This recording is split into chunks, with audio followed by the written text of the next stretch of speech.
La cara B.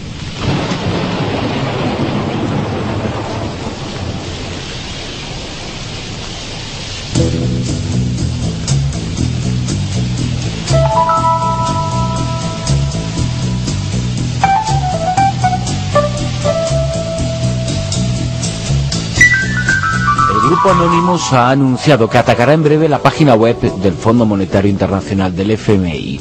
Se ha llamado a la nueva misión de los enmascarados Operación Grecia. El objetivo del próximo ataque es denunciar cómo este organismo, en sintonía con la Unión Europea, está abusando de Grecia y sus habitantes debido a las condiciones que se imponen para recibir el rescate de 110.000 millones de euros que las autoridades de este país pidieron para poder hacer frente a la crisis económica que vive la ciudad que vive Grecia. Estas exigencias incluyen recortes sociales y medidas de ajuste que, según Anonymous, perjudicarán a los trabajadores en beneficio de quienes imponen dichas medidas.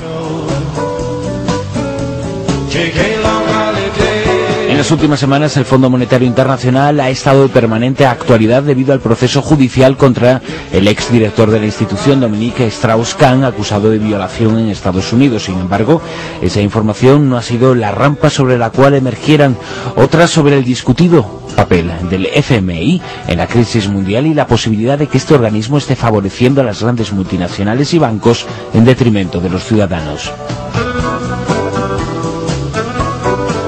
El FMI se creó en 1945. El objetivo era promocionar políticas económicas sostenibles y facilitar a la vez el comercio internacional al tiempo que se combatía la pobreza. Como el propio nombre de la organización indica, el Fondo Monetario Internacional provee de dinero a aquellos países que lo requieran por su situación. Dichas cantidades se entregan a cambio de que esos países adopten unas políticas económicas que tiendan a favorecer los objetivos declarados por el Fondo Monetario Internacional. Tras la crisis de petróleo de 1973, algunos se plantearon si era necesario que siguiera existiendo el FMI. El colapso del sistema de cambio y las reformas económicas así parecían señalarlo, pero el entonces director del organismo, el holandés John Witteveen, planteó el reciclaje de la institución y se decidió apoyar a países dependientes del petróleo que sufrieron el aumento de precio y a los países también del tercer mundo. Esos fondos se entregaron a cambio de negociar entre el gobierno del país socorrido y el FMI un plan de estabilización de la economía local. Pero no se trataba de una entrega de dinero, sino que en realidad se trataba de un crédito que el país beneficiario debería devolver con los intereses que se establecieran. Aquello provocó que la deuda exterior de los países en vías de desarrollo se disparara hasta bloquear por completo ese desarrollo. Con intención o sin intención, la nueva política significó que los países en crecimiento estuvieran siempre bajo el yugo de los prestatarios, que en definitiva eran los grandes bancos. La imposibilidad de hacer frente a aquellos créditos provocó la bancarrota de algunas naciones, por ejemplo, de México. Uno de los países que recibió dinero en aquel entonces fue Chile. Poco tiempo antes, un golpe de Estado apoyado por Estados Unidos derrocó al presidente electo Salvador Allende. Augusto Pinochet recibió entonces una inyección de dinero por parte del Fondo Monetario Internacional. No hubo que negociar mucho. Las políticas económicas de Pinochet no diferían en exceso de las del FMI, en donde tampoco exigieron de reformas democráticas en el país a cambio de los créditos. Uno de los principales valedores en el Fondo Monetario Internacional del apoyo a Chile fue un hombre llamado John Lipsky. En sus informes no había ni una sola crítica ni una sola referencia a los crímenes cometidos por Pinochet. Por cierto, Lipsky es el actual director del Fondo Monetario Internacional tras la dimisión de Dominique Strauss-Kahn a raíz del escándalo sexual de Nueva York. Otro de los países que sufrió los efectos de la deuda generada por la ayuda del Fondo Monetario Internacional fue Argentina. Allí, a comienzos del siglo XXI, se produjo una enorme crisis económica. Las autoridades del país quedaron como únicas responsables de la pérdida de poder adquisitivo. Sin embargo, en el año 2004 se conoció la existencia de un informe que demostraba cómo el auténtico detonante de aquella crisis fue el fondo, algo que había insistido y en lo que había insistido reiteradamente quien entonces fuera ministro de Economía, Domingo Cavallo.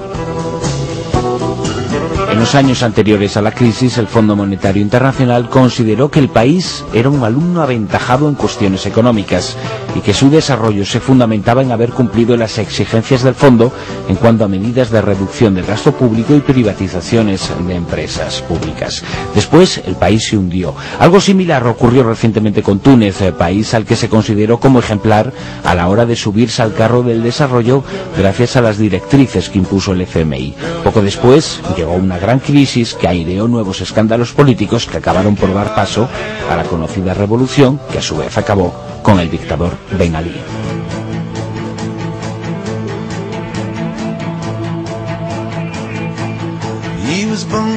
En Argentina se privatizaron los medios de transporte. También se permitió el acceso a los mercados de capitales del país a fondos exteriores, a fondos extranjeros. Se hizo todo como se pidió por el FMI.